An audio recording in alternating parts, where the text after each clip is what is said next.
저도 사연을 써볼 수 있는 날이 올까 했는데 최근에 저희 가족에게 기적 같은 일이 생겨 이것을 많은 사람들과 나누고 싶은 마음에 이렇게 적어보게 되었습니다. 여러분들은 기적을 믿으시나요? 저는 사실 그런 쪽에 대해선 비관적이라고 할까요? 믿지 않는 편이었는데요. 이번 일을 통해 우리 삶에 그런 것이 실제로 작용한다는 것을 확신하게 되었습니다. 저에게는 가장 소중한 존재가 바로 저희 가족이에요. 무뚝뚝하지만 듬직한 우리 남편, 제 아빠를 닮아 말수는 없지만 속썩이지 않는 두 딸. 이 세 명이 세상에서 가장 소중하고 귀한 존재들이랍니다. 처녀 시절은 다소 소심하고 예민하던 소녀였던지라 저 하나 추스르기도 바빴고 같이 일하는 동료들이나 친구들하고도 서먹서먹했어요. 친정이랄 것도 없었고요. 그러니 제 안엔 분노나 원망 이런 감정들이 잔뜩 쌓여 있었죠. 좋은 것들은 하나도 없었습니다. 그런데 결혼을 하고 나니 또 다른 세상이 펼쳐지는데 지금껏 제가 경험하지 못한 안정감과 평안함이 있더라고요. 그게 바로 가정이란 이름이었고요.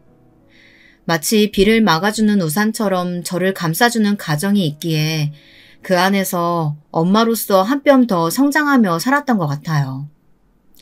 하지만 단 하나, 그럼에도 불구하고 제 마음속 해소되지 못한 감정의 덩어리가 하나 있었으니 바로 그건 죄책감이었어요. 여기서부터 제 이야기를 시작해야 할 듯한데요. 저는 남편과 이렇게 결혼을 하기 전 그 시절을 훨씬 거슬러 올라간 어린 시절, 그때부터 이야기를 해야 할 것 같습니다. 사실상 저의 유년 시절을 떠올리면 괴롭고 상처가 많았던 시절이라 쉽사리 얘기를 꺼내기가 힘든데요. 일단 부모님의 양육 과정에서 많은 문제가 있었습니다. 저희 아버지는 도박장에서 이름을 꽤나 날리고 다니셨던 도박꾼이셨어요.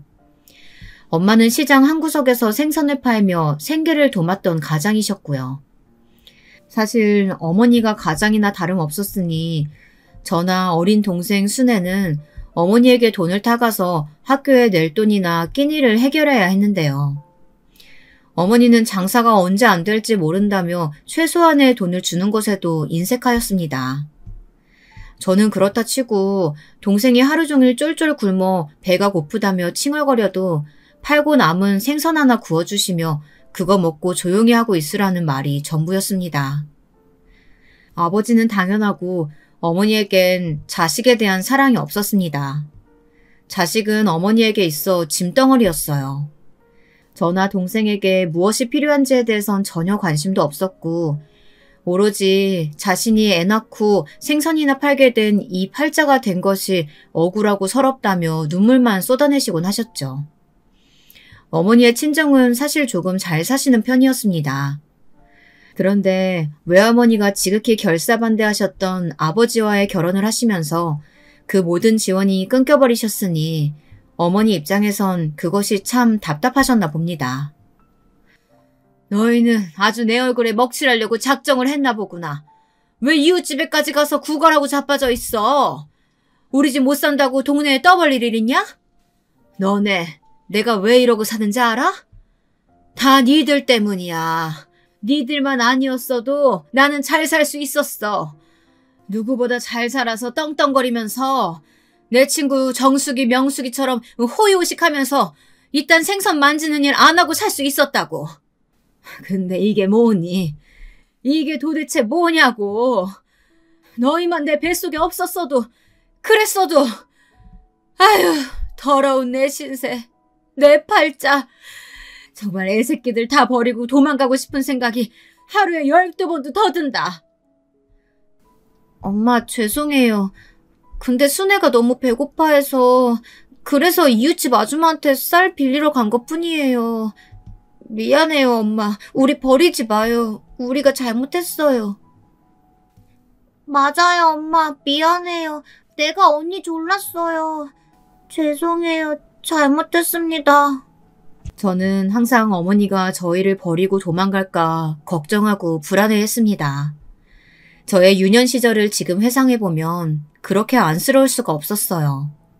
늘 전전긍긍해하고 어머니가 혹시나 야반도주라도 했을까 싶어 잠에 들지 못하고 어머니 쪽으로 손을 뻗어보고 그게 제 일상이었으니 제가 뭘 제대로 배우고 잘할 수 있었겠어요.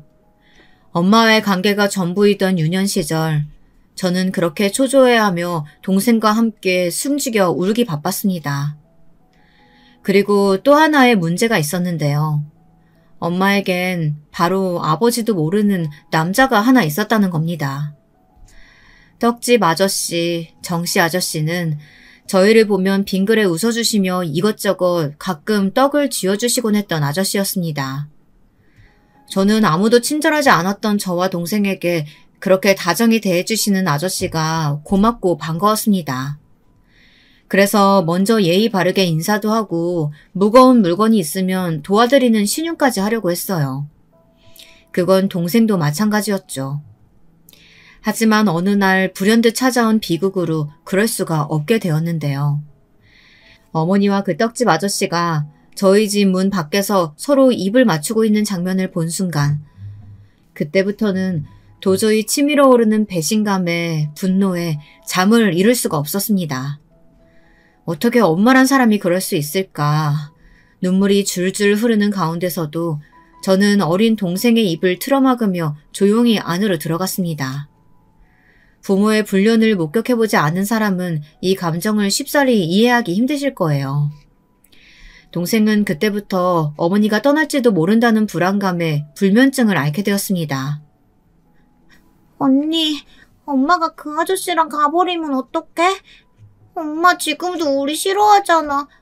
엄마가 떠날까봐 무서워. 아니야, 순애야. 엄마는 우리 버리지 않으실 거야. 괜찮아. 언니가 있잖아. 순애, 내일 드디어 학교 가는 날이니까 아무 걱정하지 말고 잘 다녀와. 언니가 바래다 줄게. 알았지? 응, 언니. 언니가 있어서 나는 너무 좋아. 저에게 폭 안기는 어린 꼬마 동생은 제가 유일하게 사랑하고 지켜야 하는 존재였어요.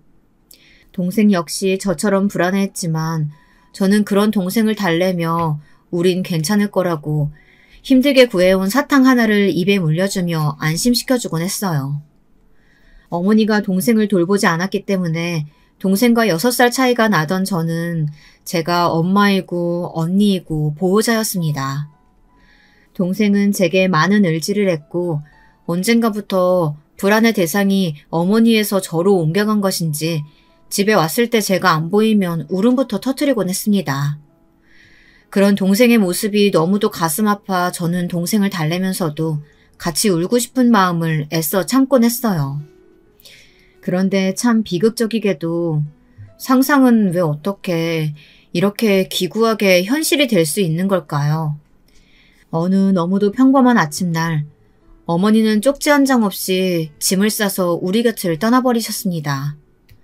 어떠한 미련도 없다는 듯 떠난 어머니의 빈자리는 참으로 횡덩그레했습니다. 며칠 후엔 어머니가 집을 나간 걸 두고 혀를 차고 되바라진 년이라고 욕을 하던 아버지도 집을 나갔고요. 저희 자매는 동네 사람들의 연민을 살 정도로 초라한 처지가 되어버리고 말았습니다. 그리고 그 자리는 며칠 후 외할머니가 메꾸고 말았습니다. 외할머니는 자신의 뜻을 따르지 않은 저희 어머니를 미워하신 마당에 새끼들까지 버린 자신의 딸을 더더욱 용서치 않으셨어요.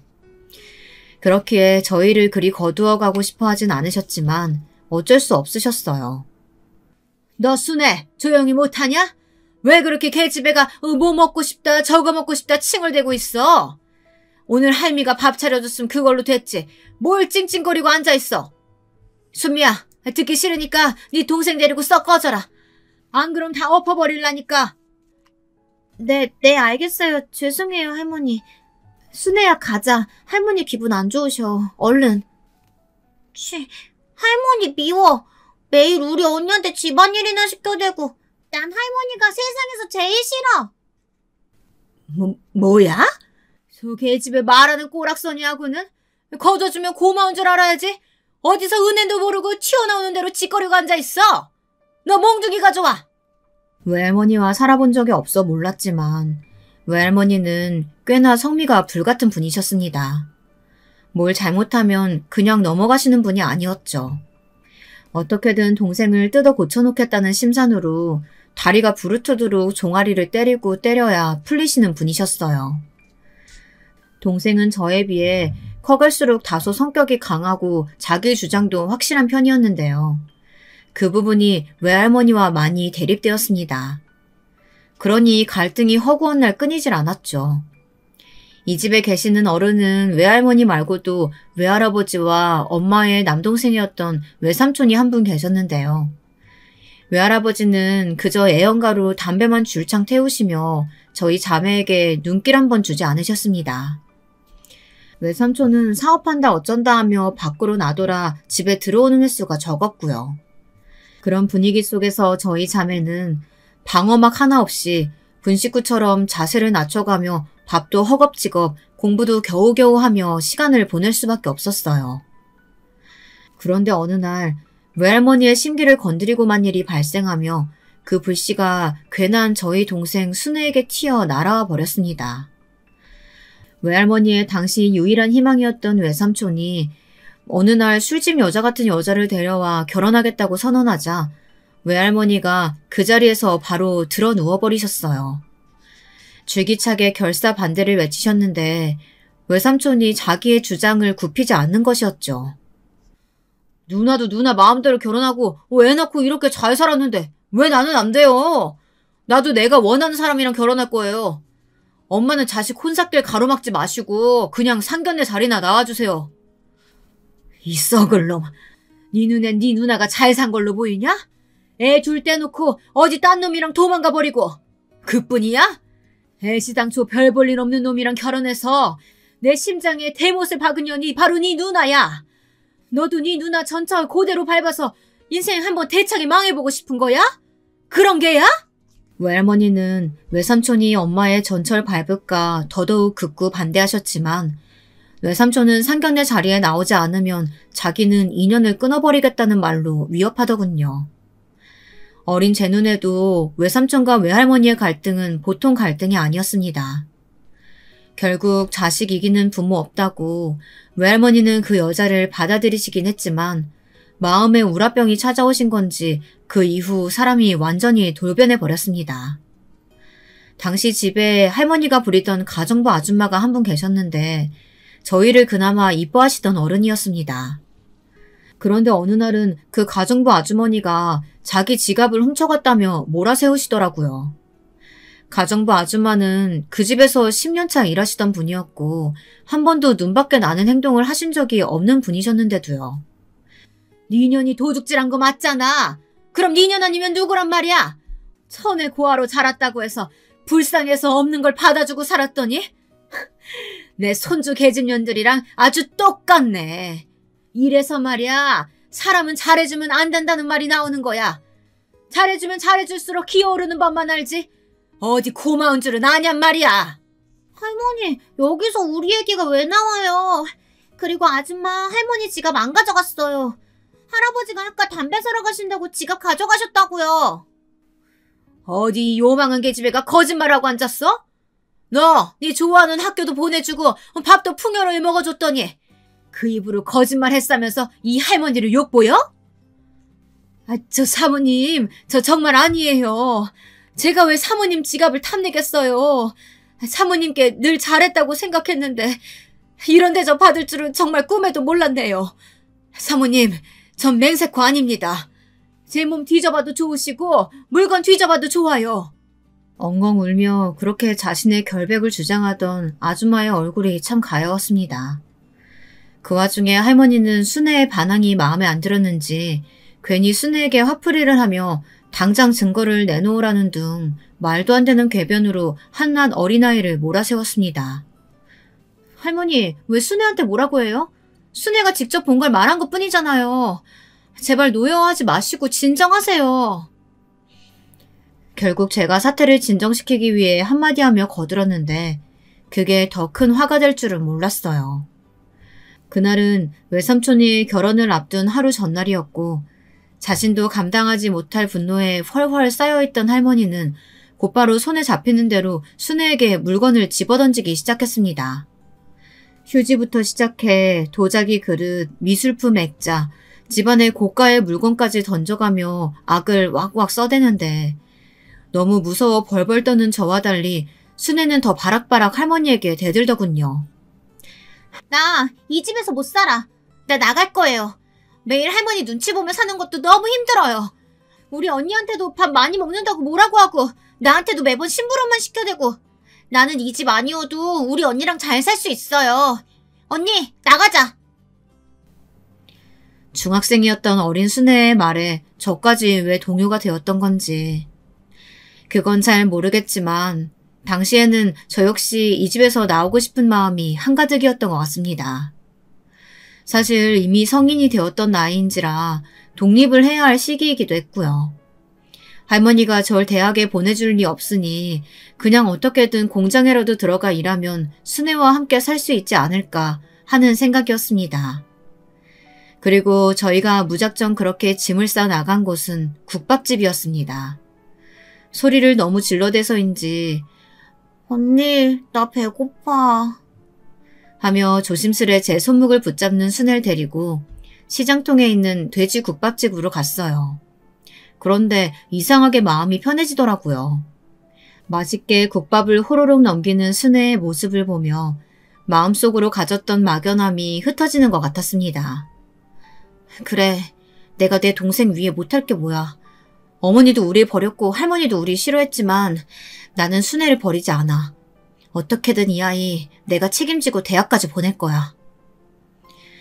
외려 이런 결기가 생겼죠. 수중에 가지고 있는 돈이 얼마 없었기에 한 그릇만 시켜 논아먹은 국밥이었지만 그때의 맛은 지금도 잊을 수 없을 정도로 맛있었습니다. 저희는 그렇게 대충 허기를 달래고 근처의 바닷가로 향했어요.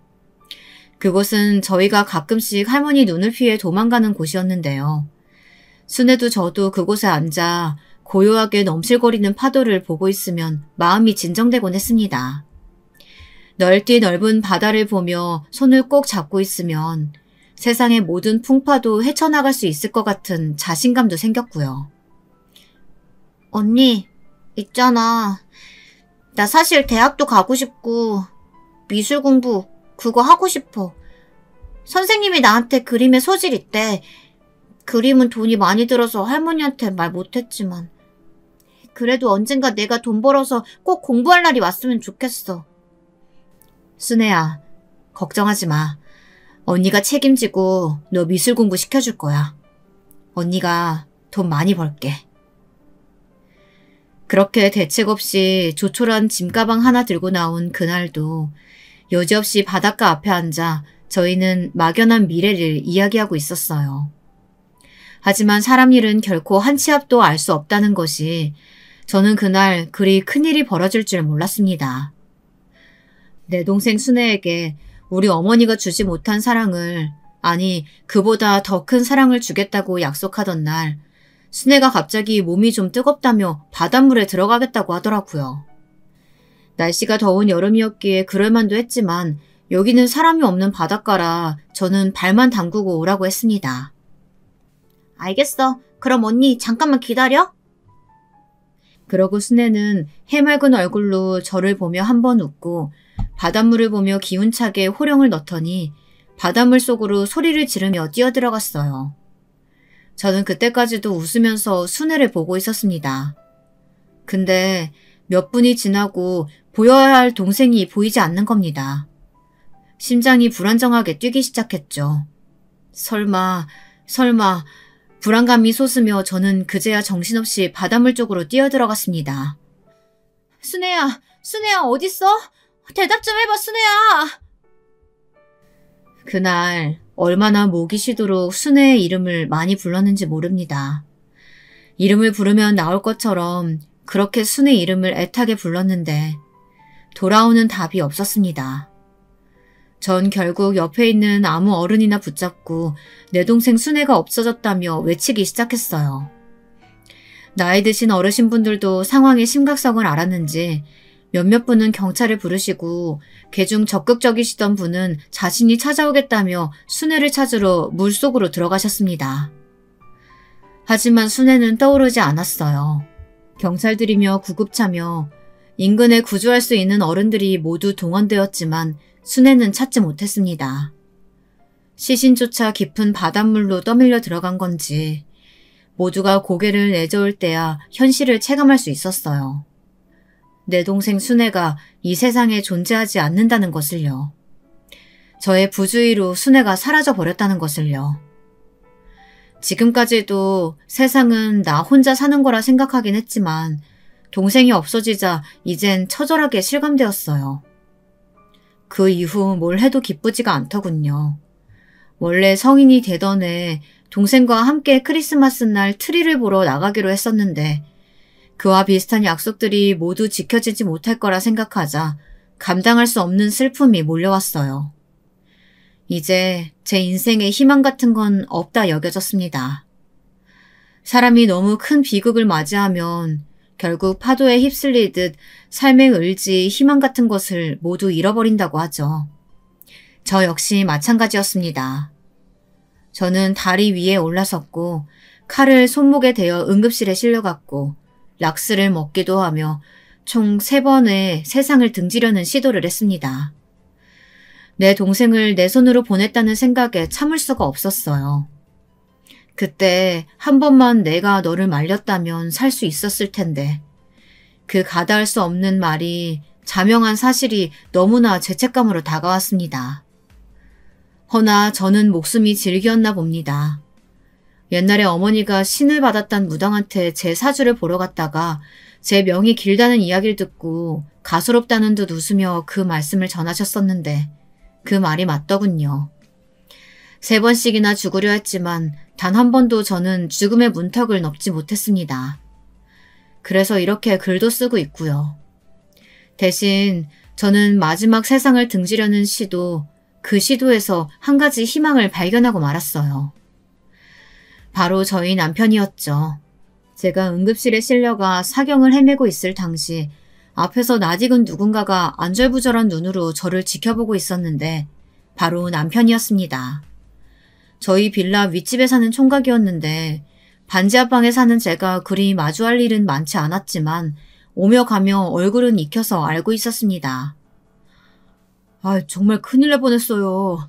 어쩌다 이런 일을 하신 거예요. 제가 집세 받으러 가지 않았으면. 나중에 알고 보니 그 사람은 집주인의 아들이었습니다. 아마 빌라 사람들 중 저만 몰랐던 것 같지만요.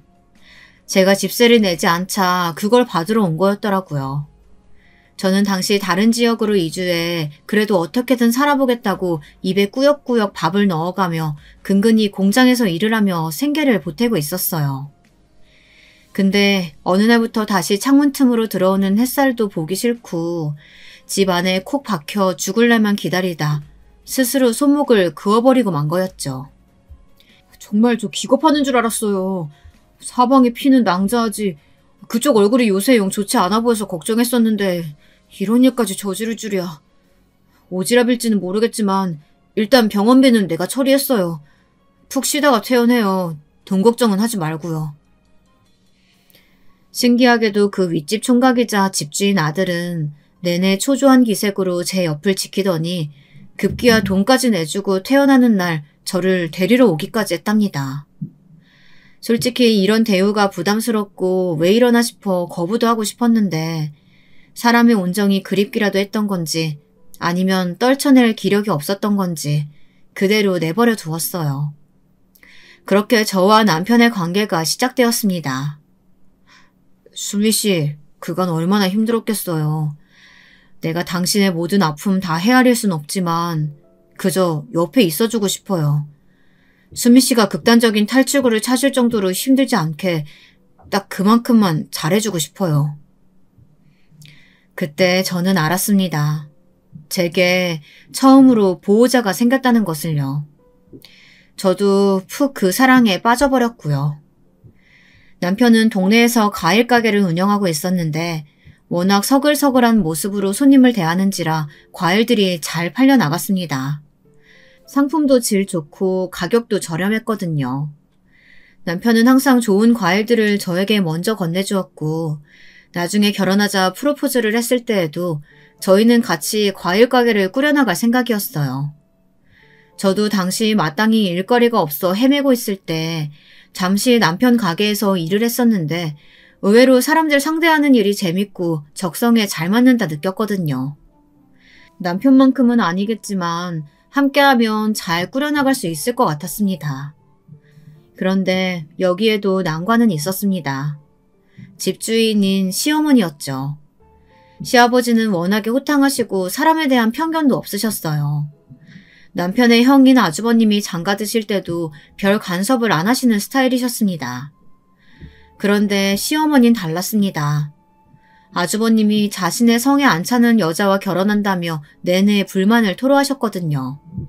우리 만재가 그렇게나 똑똑한 대학 나와서 무려 직업이 의사인데 그런 보잘것없는 애한테 장가들어서 가슴이 무너지는 줄 알았다니까. 세상에 무슨 쬐까는 회사 다니는 격리라는데 큰애 고집이 하도 세서 막을 수도 없고 정말 꼴까다 기절이라도 하고 싶은 심정이었다. 아가씨한테만 하는 말이니까 우리 작은애한테 말하지 말고. 네, 걱정 마세요. 근데 격리라고요?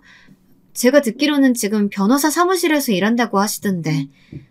저번에 그 집주인 아저씨한테 들었어요. 그 양반이 또 그런 말을 했어? 아니, 그 아가씨 변호사 사무실 거기서 일하는 것도 그냥 별거 아니야. 뭐 커피 타주고 다방 여자 하는 그런 일이나 하는 거겠지 뭐. 안 봐도 뻔해. 저와 남편의 사이가 비밀로 붙여져 있을 때 그런 이야기를 저에게 수다랍시고 하던 시어머니였으니 제가 남편과 결혼하겠다고 했을 땐 어떤 반대가 있었겠어요. 겨우 반지 하방에 살며 입에 풀칠도 제대로 못하는 여자랑 결혼하겠다고 하니 그야말로 뒤집어졌습니다. 나는 결사반대야. 절대 결사반대. 내가 미쳤니? 아가씨 같은 여자를 며느리로 받아들이게? 얌전한 고양이가 부뚜막에 먼저 올라간다더니 나는 아가씨가 설마 내 등에 이렇게 칼을 꽂을 줄을 몰랐어. 나는 이 결혼 허락할 생각 없어요. 그러니까 만수 너도 마음 접고 아가씨도 당장 방부터 빼요. 당장! 어머님, 제가 잘하겠습니다. 그래도 안 될까요? 누가 어머님이야? 게다가 아가씨는 한번 죽으려고까지 했다면서. 그런 정신불안한 정신병자를 어떻게 내 집에 들일 수가 있겠어요? 상식적으로 그게 말이 돼요? 아니, 당신 그만 못 둬? 이 아가씨가 뭐가 어때서? 당신이나 상식 운운하지 말고 좀 상식적인 사람이 돼보지 그래. 사람이 죽으려고 할 땐 그만한 이유가 있었겠지. 그리고 자꾸 조건 얘기하며 걸고 넘어지는데 우리 만수는 뭐 빼어난 조건이야? 그냥 과일가게 물려받아 이어가고 있는 놈이 뭘 그렇게 대단하다고 결사반대야? 내가 대통령이면 몰라. 난 한평생 농사일하다 여기 와서 겨우 트럭으로 과일이나 실어다니며 팔던 사람이고 내 아들도 다르지 않아. 그러니 애들 결혼에 이래라 저래라 덕기지 마. 그때 저희가 결혼을 할 수 있었던 건 시아버지 덕분이었는데요. 시아버지가 결혼을 지지해주지 않았다면 저희의 결혼이 과연 성공으로 이어질 수 있었을지 아직도 미지수입니다. 참 감사한 분이죠. 그리고 결혼하고 나서도 시어머니는 여전히 저를 마음에 안 들어 하셨지만 시아버지는 줄곧 잘해주셨습니다. 남편이 사실 생긴 외모나 인상도 시아버지를 많이 닮았는데요. 성격도 그대로 빼어 닮은 건지 한가족이 되어보니 정말로 자상하다는 걸 느끼겠더라고요. 제가 임신으로 입덧이 심해 아무것도 먹지 못하고 있을 때 그때 유일하게 먹을 수 있는 음식이 신기하게도 과일이었는데요. 시아버지며 남편이며 그렇게나 좋은 과일을 많이 챙겨주었답니다. 덕분에 인생의 호강이라는 것을 그때 다 누렸던 것 같아요. 그런데 또 다른 가족이 생겨 이렇게 호의호식하며 잘 살고 있는 스스로를 한 번씩 되돌아볼 때면 두고 온 동생이 생각나더군요. 이 세상에 없는 내 동생. 하지만 왠지 어딘가 살아있을 것 같은 우리 동생이요. 시신을 보지 못해서 그런 건지 저는 동생이 어딘가에 왠지 숨쉬고 살아있을 것 같다는 생각을 많이 했습니다. 남편에게 말하면 남편은 그저 대답할 말을 찾지 못하고 맥없이 웃기만 했죠. 어렸을 적 동생과 저는 결혼을 한다면 하는 주제로 시시콜콜한 대화들을 나누곤 했어요.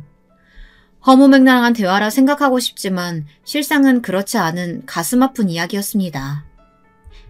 언니, 나는 엄청 잘생긴 사람이랑 결혼할 거야. 그리고 부자인 사람. 야, 그렇게 두 가지 다 갖춘 사람이 어딨어. 한 가지만도 힘든데. 아니야, 난 잘생기고 부자인 사람이랑 결혼할 거야. 만약에 하나를 선택하라고 하면 부자인 사람. 그러면 내 남편이 언니도 챙겨주고 언니 자식들도 챙겨줄 거 아니야. 우린 돈이 없으니까 지금 불행하잖아. 근데 난 언니가 웃었으면 좋겠어. 돈이 있으면 웃을 수 있잖아. 그땐 그 말에 아무런 감흥을 느끼지 못했지만 동생의 그 말은 오랫도록 잊혀지지 않고 마음을 아프게 했어요. 그러던 어느 날 외할머니의 부고 소식이 들려왔는데요. 외삼촌이 저번 날 직접 저희 집에 방문해 외할머니가 아프시다고 알려주셨는데 그로부터 한 달도 채 되지 않아 돌아가신 것이었습니다. 저는 장례식에 가지 않았어요. 외삼촌을 생각하면 가야 마땅한 것이었지만 간다면 어른들 사이에서 동생 이야기가 나올 게 분명했어요. 그럼 견딜 수 없을 것 같았기 때문입니다. 다만 조의금을 넉넉하게 해서 마지막 길 도리는 다하고자 했습니다. 그런데 더 이상 연락이 없을 줄 알았던 삼촌으로부터 다시 연락이 왔더군요. 외할머니 집을 정리하면서 동생에 관한 물건이 발견되었다고요. 네가 와서 직접 보면 좋을 것 같아서 말이야. 시간 되면 꼭 한번 들러라. 저는 이날 제 남편을 끌고 함께 어린 시절 그 집의 문턱을 넘게 되었습니다. 장장 오랜 시간이 지났음에도 가구 배치만 바뀌었을 뿐 여전히 비슷한 구조의 집에 기묘한 감정이 들더군요. 외삼촌이 꺼낸 물건들은 동생의 일기장이었는데요. 저조차 있는지 몰랐던 물건이었어요. 낡은 수첩에 조그마한 글씨로 적혀있는 일기장을 받자마자 저도 모르게 심장이 뛰었습니다. 안을 열어보니 분명 동생의 필체가 맞았습니다. 이음과 미음을 비슷하게 쓰는 경향이 있었는데 삐뚤빼뚤 글씨 속에 그 글자들이 보이더군요. 순간 눈시울이 화르르 붉어졌습니다. 나도 철이 안 들어서 그때 너희들을 잘 돌봐줬어야 했는데 그러지 못한 것 같다.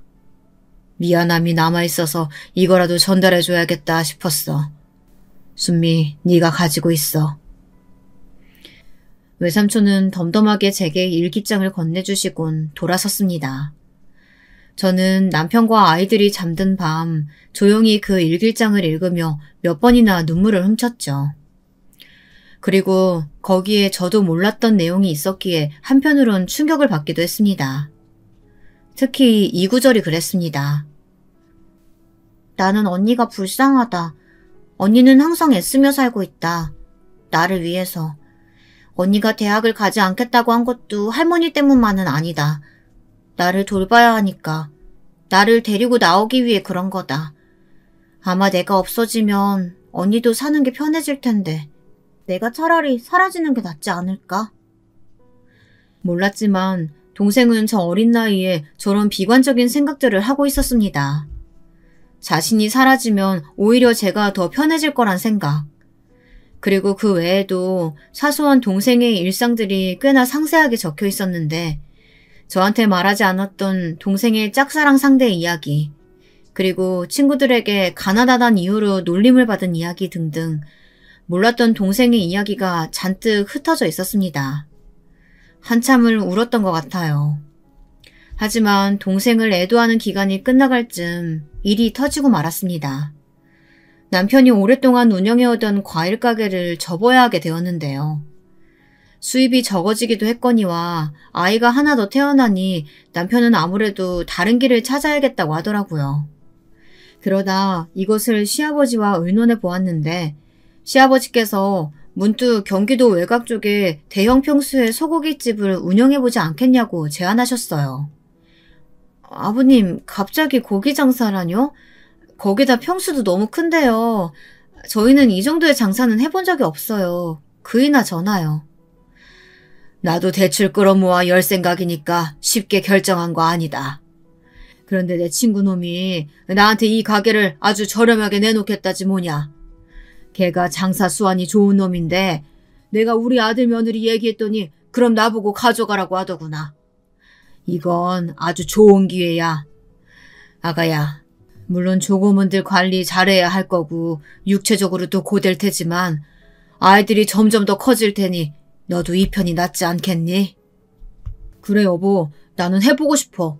우리 애들 교육비며 이제 만만치 않게 들어갈 텐데 우리 아이들한텐 부족함 없이 해주고 싶어. 남편은 열성적이고 의지도 넘쳤어요. 저도 그에 동요되어 일단은 아버님과 남편의 계획을 따라가게 되었고요. 가게가 큰 만큼 별의별 사건들도 일어났죠. 어느 날은 몸이 불편하신 손님이 고기를 먹다 오줌을 싸는 바람에 제가 손수 그것을 치운 적도 있었어요. 또 어느 날은 낮에 술을 진탕 먹고 싸우다가 남편에게 가위를 들이미는 손님도 있었고요. 과일 가게 할 땐 이런 일 없었는데 괜히 당신만 마음고생 시키는 거 아닌지 몰라. 미안하네. 아니야 여보. 이것도 경험이라고 생각하고 잘 이겨내봐요. 남편은 무척 미안해했지만 저는 이것 또한 경험이라고 생각하며 항상 단단한 마음가짐으로 일해 나갔습니다. 직원들 관리도 경험이 없어 힘들긴 했지만 하다 보니 노하우도 생겼고요. 그렇게 6개월 정도는 힘겹게 몸을 움직여 나가며 운영을 해나갔던 것 같아요. 그런데 시간이 지나니 점점 매출이 떨어지는 게 눈에 띄더군요. 처음에는 개업 효과로 손님들이 들어왔지만 가게 위치에 문제가 컸어요. 주변에 놀거리가 있는 것도 아니고 관광지도 아니었죠. 사실 처음 가게에 발을 들였을 때 이 점이 마음에 걸리긴 했지만 시아버지의 친구분이 하신 말씀을 너무 순진하게 믿었던 거였어요. 나중에는 가게 일을 나와 돕던 시아버지도 상황을 파악하셨는지 안색이 눈에 띌수록 어두워져 갔고 결국 가족회의를 열게 되었습니다. 저희가 선택할 수 있는 건 빚을 안고 접느냐, 이대로 가냐 둘 중 하나였어요. 저는 손해를 최대한 적게 보려면 지금 접어야 한다는 입장이었고 시댁 가족들도 시간이 지날수록 급감하는 매출액을 보곤 동의할 수밖에 없었습니다. 미안하구나. 내 친구놈이 골칫덩어리 가게를 넘긴지도 모르고 나만 허당같이 거기에 속아 넘어갔더구나. 동창회에 갔더니 애들이 말해주는데 내가 바보같이 그것도 모르고. 너무 미안하다 애들아. 우리 손주 애기들한테도 미안하고. 시아버지는 이 일로 자책감이 심했습니다. 어찌됐든 아버님의 의견으로 시작된 일이었고 저희 남편도 꽤나 많은 대출을 받았으니까요. 아니에요 아버님, 괜찮아요. 저희 언제든 일어설 수 있어요. 그러니까 너무 걱정 마세요. 아직 애들도 어리고요. 그치 여보? 그럼요 아버지. 자책하실 필요 없어요. 저도 동의한 일이잖아요. 이 사람이랑 저는 젊으니까 무슨 일이든 할 수 있어요. 아버지만 신경 쓰세요. 아셨죠? 저와 남편 역시 30대 초반이었고 아이들은 무럭무럭 자라나고 있었으니 앞으로의 나를 생각하면 막막했지만 애써 위로해드리며 앞으로의 살 길을 모색해야 했어요. 저나 남편이나 그때부턴 가족에게 떠안아진 이 빚을 갚기 위해 열심히 일해야 했습니다. 정말 닥치는 대로 일했다는 표현이 맞는 것 같습니다. 남편은 밤에 대리운전까지 쓰리잡을 뛰었고 저는 식당이며 전단지 붙이는 일이며 뭐든 다 했습니다. 시부모님께 어린 둘째를 맡기고 단기 아르바이트도 해가며 돈을 벌었어요. 신기한 건 막막했던 감정도 막상 상황이 닥치니 사라지더라고요. 남편이나 저나 정신없이 하루가 어떻게 가는지도 모르고 그렇게 눈덩이처럼 불어나려는 빚을 갚으며 살다 보니 그저 어떻게든 희망이 있을 거라 생각하며 사는 수밖에 없었어요. 생각해보면 정말이지 피땀 어린 날들이었습니다. 그 와중에 참 감사했던 건 외삼촌이 나중에 저희의 이 소식을 아시곤 안쓰럽게 여겨 돈을 보태주신 거였어요. 생활비 쓰고 돈은 돌려주지 않아도 된다. 순미야, 너라도 잘 살아야지. 삼촌은 약속이 있어서 먼저 일어난다. 외삼촌의 눈물겨운 돈을 받으며 저는 그러겠노라고 꼭 다시 일어섰겠다고 다짐했습니다. 전에 없던 힘이 되살아난 덕분일까요? 그날로부터 그저 성실하게 일했을 뿐인데 여러 군데에서 일자리 제안이 들어오더라고요. 남편 역시 마찬가지였어요. 전 아는 언니의 옷가게에서 꽤나 많은 월급을 받고 직원으로 일할 수 있게 되었죠. 이때가 몸도 편하고 돈도 안정적으로 들어오던 때였습니다. 아무쪼록 십시일반으로 그렇게 남편과 제가 열심히 돈을 모으고 시어머니와 시아버지 역시 조금이나마 보태주신 덕분에 저희는 40대를 넘겨서야 그 빚을 모두 갚을 수 있었습니다. 빚이라는 이름이 사라진 순간 저희는 풀썩 주저앉아 서로를 붙들고 울음을 터뜨렸습니다. 사실상 기적과도 같은 일이었고 그리고 그토록 찾던 희망을 저희 손으로 거머쥔 순간이었습니다. 그런데 동시에 또 하나 안타까운 일이 벌어졌는데요. 그 일로 인해 저희에게 큰 돈이 돌아오게 되었습니다. 외삼촌께서 암으로 버티시다가 그만 이른 나이에 세상을 뜨시게 되신 거죠. 마지막 임종을 볼 수 있었음에 그나마 감사하며 보내드릴 수 있었는데 외삼촌께서 제 앞으로 상당한 유산을 남기셨더라고요. 외할머니에게서 상속받으신 유산도 있으셨을 거고 본인께서 워낙에 능력 있는 사업가셨으니 모아놓은 재산도 있으셨어요. 그것을 본인의 가족뿐 아니라 일정 부분 저에게도 남기신 거였죠. 사실 저희에겐 그 돈은 굉장히 큰 액수였습니다. 자그마치 5억이나 되었으니까요. 저희는 이 돈으로 무엇을 할까 고민하다 무인 점포를 하나 열게 되었습니다. 직원을 따로 두지 않고 관리만 하면 되는 형태였고 자본이 많이 들어가지도 않으니 딱이라고 생각했어요. 그리고 일단 점포를 운영하면서 나머지 돈은 어떻게 굴릴 건지 차차 생각해보자 했어요. 그런데 이 무인 점포가 어떻게 기막힌 인연이 되어 이런 놀라운 기적을 불러올 수 있었던 걸까요? 어느 날부터 무인 점포에 초등학생으로 보이는 남자애가 와서 자꾸 과자를 훔쳐가더군요. 저희 무인 점포 과자 가격이 500원, 1000원 정도였는데 많이는 훔쳐가지는 않고 한두 개 정도를 티셔츠 안에 숨기더니 재빠르게 나가는 것이었습니다. CCTV가 있는지라 금방 확인이 되었죠. 사실상 원래 이런 일이 발생하면 도둑질을 하는 사람의 얼굴을 프린트해 가게 벽면에 붙여놓으며 경고를 하고는 했는데 아이고 하니 난감하더라고요. 게다가 아이가 과자 몇 개를 집어 잔뜩 움츠린 모양새로 나가는 모양새가 어쩐지 눈에 밟히기도 했고요. 그래서 저희 부부는 물건을 정리하다가 아이가 왔을 때 한번 불러 훈육을 하기로 했습니다. 그날도 역시 아이가 과자를 훔쳐 티셔츠 안에 넣었을 무렵이었는데요. 제가 아이를 불러 저지했습니다. 얘야, 그 과자 내려놔. 아줌마 가게 주인이야. 죄송합니다. 아이는 너무 놀란 나머지 과자를 바닥에 떨구었고 얼른 문 밖으로 도망 나가려고 했어요. 가지 말고 말해봐. 왜 훔쳤니? 이런 건 도둑질이야. 네가 아무리 과자가 먹고 싶었어도 가게에서 물건을 훔치는 행위는 안 되는 거야. 그게요. 죄송합니다. 아이는 눈물을 한가득 머금으며 계속 사과를 하더군요. 그런데 한참 있다 이어지는 아이의 답변에 외려 제가 당황하고 말았죠. 저뿐만 아니라 남편 역시 마찬가지였고요. 이번 한 번만 용서해 주시면 안 될까요? 정말 죄송합니다. 정말 죄송해요. 집에 아픈 동생이 있는데 이거 말고는 먹을 게 없어서요. 동생이 오늘 한 끼도 제대로 못 먹었어요. 죄송하다는 말을 수없이 반복하며 눈물을 뚝뚝 흘리는 아이의 말이 거짓이 아니라는 건 단박에 느낄 수 있었어요. 동생이 아프다고?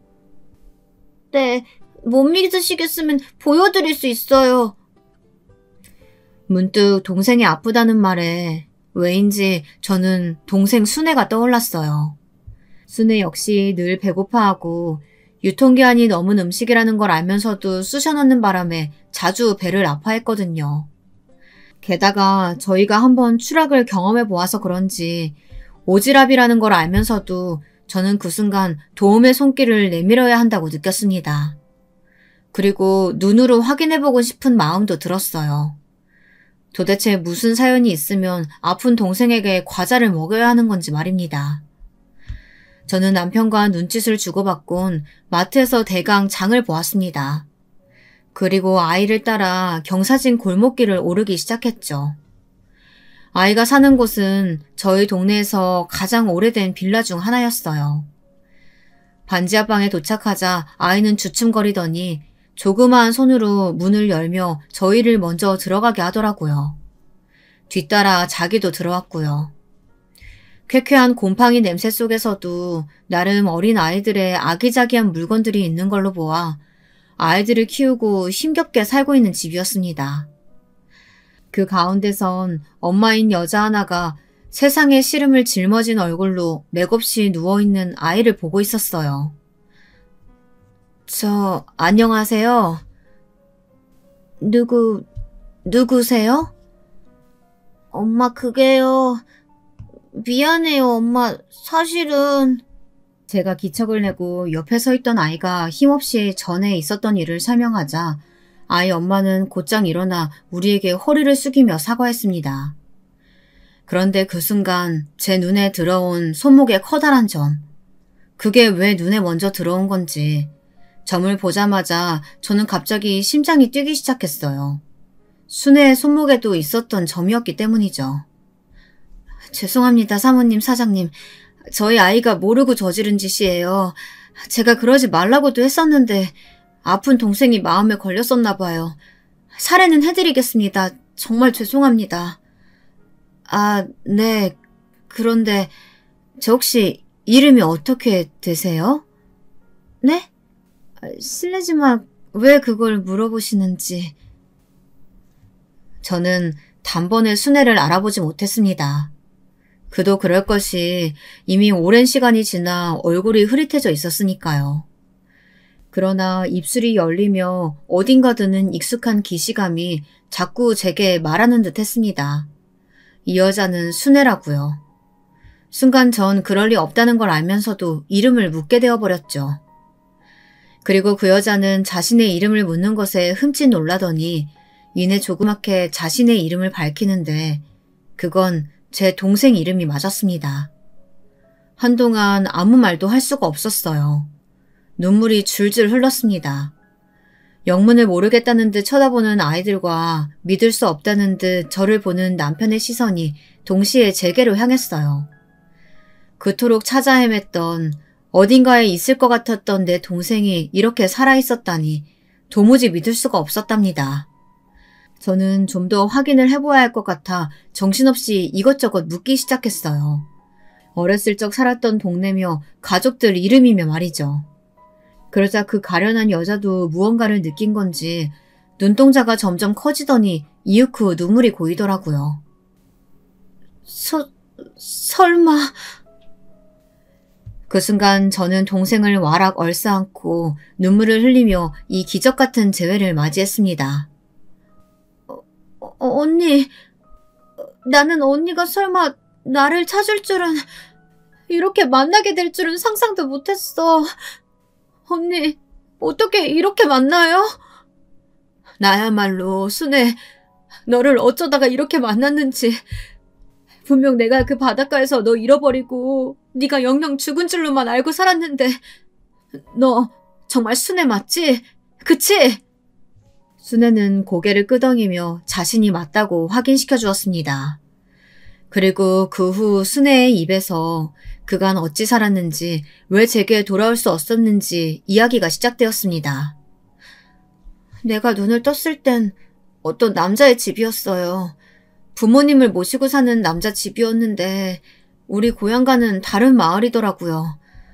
어쩌다 여기까지 왔냐 물어보니까 자기는 고기잡이 배 하는 배를 몰고 있었는데 물살에 휩쓸려가는 저를 발견하고 바로 건져 올린 거래요. 그러면서 어디 사는지 가족은 어디 있는지 묻는데 이상하게 기억이 안 나는 거예요.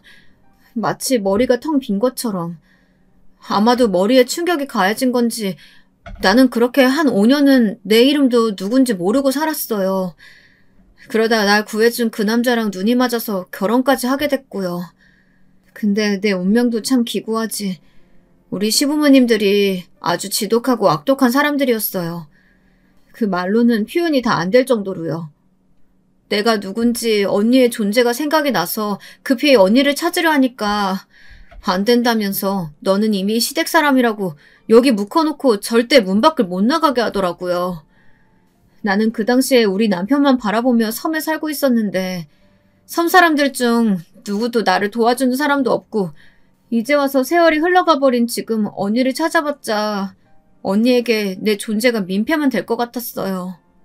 왜 그런 생각을 했어, 순애야? 왜 나를 찾지?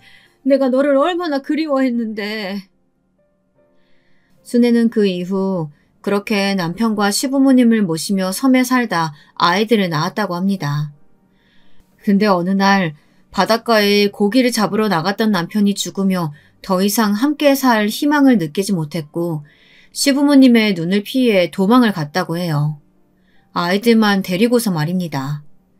그렇게 정착한 동네가 놀랍게도 제가 살던 이 동네였고 순애는 아이들과 어떻게든 일을 하며 아등바등 살아나가고 있었다고 합니다. 근데 어떻게든 내 자식들만 바라보며 살아야지 하던 때 어느 날부턴가 몸이 불타듯이 아파오는 거예요. 이곳저곳 미친 듯이 쑤시고 바람만 불어도 너무 아프고 병원에 가봤더니 원인을 알 수 없는 섬유 근육통이라는데 도저히 이 몸으론 일을 할 수가 없어서 결국 기초수급자 선정돼서 돈을 받게 됐어요. 근데 하늘도 무심하시지. 내가 차라리 나만 아팠어야 되는데 내가 또 우리 아들까지 아프게 했지 뭐예요. 우리 아들이 아직도 이렇게 어린데 우리 아들도 나보다 더한 희귀병에 걸려서는 방법이 없다고 하더라고요. 약이라도 먹어야 하는데 그 약값이 보험도 안 되고 너무 비싸서 애들 학원이며 우리 집 생계며 아무것도 못하고 그냥 어떻게든 애 약값만 대고 있는 거예요. 그래서 이런 일까지 생기고 말았네요, 언니.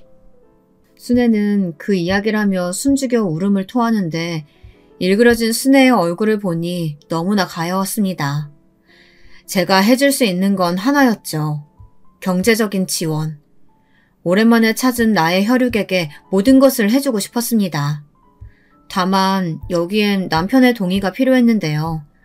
남편이 흔쾌히 허락해 주더군요. 당신이 얼마나 그리워했던 동생인데 이것도 인연이지. 우리가 다행히 여유가 되잖아. 도와주자. 저는 아이의 희귀병에 필요한 병원비를 모조리 지원해 주었고 순애 역시 증상이 나아질 수 있도록 수술을 받게 해주었습니다. 아직 30대인 순애가 이렇게 넋놓고 일도 못하고 아파하는데 언니인 제가 가만히 있을 수 없잖아요. 순애는 너무나 고마워하며 이 은혜를 어찌 갚아야 할지 모르겠다고 울었지만 저는 당연한 거라고 생각했습니다. 외려 이 모든 것이 어떤 운명의 흐름처럼 예비되어 있었던 게 아닐까 이런 생각마저 들었어요. 외삼촌의 도움으로 거액을 갖게 되고 그것이 내 하나뿐인 소중한 혈육, 순애에게로 돌아갔으니 말입니다. 아마도 외삼촌 역시 하늘에서 이 일을 기특하게 여기며 웃고 계실 거라고 생각합니다. 참고로 저는 지금 순애와 순애의 아이들과 함께 도란도란 아주 잘 지내고 있답니다. 이 기적 같은 일에 하루하루를 감사하며 지금껏 풀지 못한 이야기 보따리를 마음껏 풀며 말이죠. 지금까지 제 이야기 들어주셔서 감사합니다.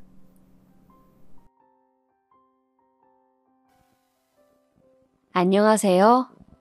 저는 이제 내일 모레면 칠순을 바라보는 여자입니다. 마음은 아직 청춘 같은데 언제 이렇게 나이를 먹었는지 모르겠습니다.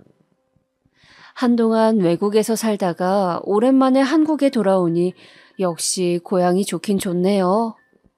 창밖으로 보이는 동네 풍경에 옛 추억을 떠올리다 보니 제가 살아온 이야기를 들려드리고 싶다는 생각이 들어서 사연을 보내게 되었습니다. 이렇게 제 얘기를 하는 것은 처음이라 조금 쑥스럽네요. 저는 이른 나이에 남편과 결혼하여 7년 만에 떡두꺼비 같은 아들 하나를 낳았습니다. 생각해보면 벌써 40년 가까이 지난 이야기네요.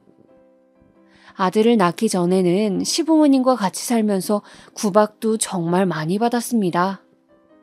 오래되어서 기억이 흐릿하긴 하지만 밤마다 베개에 얼굴을 파묻고 울 정도로 고된 시집살이가 계속되었어요. 그러다가 드디어 결혼 7년 만에 임신을 하여 아들을 낳게 되었습니다. 아들이란 걸 알았을 때 처음으로 환하게 웃는 얼굴로 저를 맞아준 시어머니의 얼굴이 기억이 납니다. 드디어 김씨 집안 며느리로 인정받는구나 싶었죠. 항상 쌀쌀 맞던 시부모님도 손주가 생기자 조금은 너그러워지셨어요. 그렇게 이제 행복이 시작되는 줄 알았습니다. 그런데 아니더군요. 전생에 지은 죄가 많았던지 하늘은 저에게 더 큰 시련을 주셨습니다. 아들이 첫 돌을 막 지났을 무렵 남편이 퇴근길에 교통사고로 사경을 헤매다 그만 세상을 떠나고 만 것입니다. 정말 하늘이 무너지는 기분을 말로 어떻게 표현할 수 있을까요? 남편의 장례식에서 칭얼대는 아이를 품에 안고 소리쳐 울 수밖에 없었습니다. 여보, 우리 민수는 어떡해? 우리 금쪽 같은 민수 내비두고 먼저 가버리면 어떡하라고? 나는 어떡하라고? 여보, 제발. 여보, 가지마. 여보. 아무리 울고불고 남편을 불러보고 외쳐봐도 이미 가버린 사람인 것을. 저는 지쳐 쓰러질 때까지 남편을 부르고 또 불렀습니다. 시부모님은 아들 잃은 슬픔에 통곡을 하다못해 저에게 남편 잡아먹은 나쁜 년이라며 욕을 하기 시작했습니다. 전년이 내 아들 잡아먹었어. 이 천하의 몹쓸 년, 내 아들 내놔 이년아! 시어머니는 제 멱살을 잡고 뺨을 때리며 내 아들 내놓으라고 발악을 하기 시작하셨습니다. 저는 정신이 멍하여 뺨을 맞는 와중에도 지금 이 상황이 꿈인지 현실인지 분간이 되질 않았습니다. 그저 몸이 허공에 붕 뜬 것 같고 귀가 먹먹해 소리가 잘 들리지 않았습니다. 그러다가 시어머니의 한마디에 정신이 번쩍 들었습니다. 아들 잡아먹은 년이 내 손주까지 잡아먹으려 하네? 라면서 제 품에 있던 아이를 뺏으려고 했던 것이죠. 아이를 안 뺏기려고 몸싸움을 하고 발버둥을 치다가 그대로 장례식장을 빠져나와 도망쳤습니다. 눈물, 콧물, 범벅이 된 채로 그저 아이를 뺏기면 안 된다는 생각뿐이었습니다. 저는 그 길로 곧장 집으로 가 간단한 짐만 챙기고 아이와 함께 집을 나왔습니다. 집에서 나온 후 혹시나 아이가 추울까봐 옷으로 꽁꽁 동여매고 목적지도 정하지 않은 채 무작정 버스를 탔습니다. 어디든 좋으니 이 아이와 같이 살 수 있는 곳을 찾기로 하고요. 절대로 시댁에 아이를 빼앗길 수는 없었습니다. 버스에 타서 퉁퉁 부은 눈으로 창밖을 보며 눈물을 흘렸습니다. 남편 떠나는 길을 마지막까지 배웅해주지 못해 가슴이 터질 듯이 아팠지만 아들을 빼앗기지 않기 위해서 입술을 꾹 깨물고 참았습니다. 입술에 피가 나는 줄도 모르고 입술을 꽉 깨물고 또 깨물었습니다. 그렇게 아무런 연고도 없는 어느 지역에 도착하여 아이와 둘이 살만한 조그만 단칸방을 하나 얻었습니다. 다행히 돌아가신 친정부모님이 남겨두고 가신 돈이 조금 있어서 그 돈으로 방을 구할 수 있었습니다. 그런데 문제는 생활비였습니다. 결혼 전에도 후에도 일을 다녀본 적이 없었던 저는 할 줄 아는 게 아무것도 없었고 아직 걸음마도 제대로 못된 아이를 놔두고 일을 다닐 수도 없는 노릇이었습니다. 그나마 자신 있던 게 음식이어서 시장 한기퉁이에서 작게 음식 장사를 시작했습니다. 그렇게 저는 시댁과의 연을 끊고 타지에서 새로운 생활을 시작하게 되었습니다. 음식 장사를 시작한 이후로 새벽마다 일찍 아이를 들쳐업고 시장에 나가 부지런히 장사 준비를 했습니다. 등어리에 매달려 있는 아이를 어르고 달래가며 정신없이 장사를 하다 보니 아들과 둘이 근근히 먹고 살 정도는 벌 수 있게 되었습니다. 매일 저녁 장사를 끝내고 집에 돌아와 아들을 품에 꼭 안고 잠이 들 때마다 그때 장례식장에서 아들을 데리고 도망치지 않았다면 하는 생각에 정신이 아찔해지곤 했습니다. 아마 그때 아들을 빼앗겼다면 저는 이미 남편의 곁으로 갔을지도 모른다는 생각이 들어서요. 나에게 하나 남은 이 아이만큼은 누구보다도 소중하게 키우겠다고 다짐하고 또 다짐했습니다. 그렇게 하루하루를 소중히 여기며 열심히 살아온 덕분에 아들이 학교에 들어갈 때쯤에는 장사를 해서 번 돈으로 시내에 작은 식당을 차릴 수 있게 되었습니다. 그래도 음식 솜씨는 좋은 탓인지 시장 상인들의 입소문으로 단골 손님들이 꽤 많아졌거든요. 제가 이렇게 잘 된 것은 시장 상인분들과 손님들의 덕이라고 생각해서 항상 고마운 마음이 들었습니다. 물론 고마운 사람만 있는 건 아니었죠.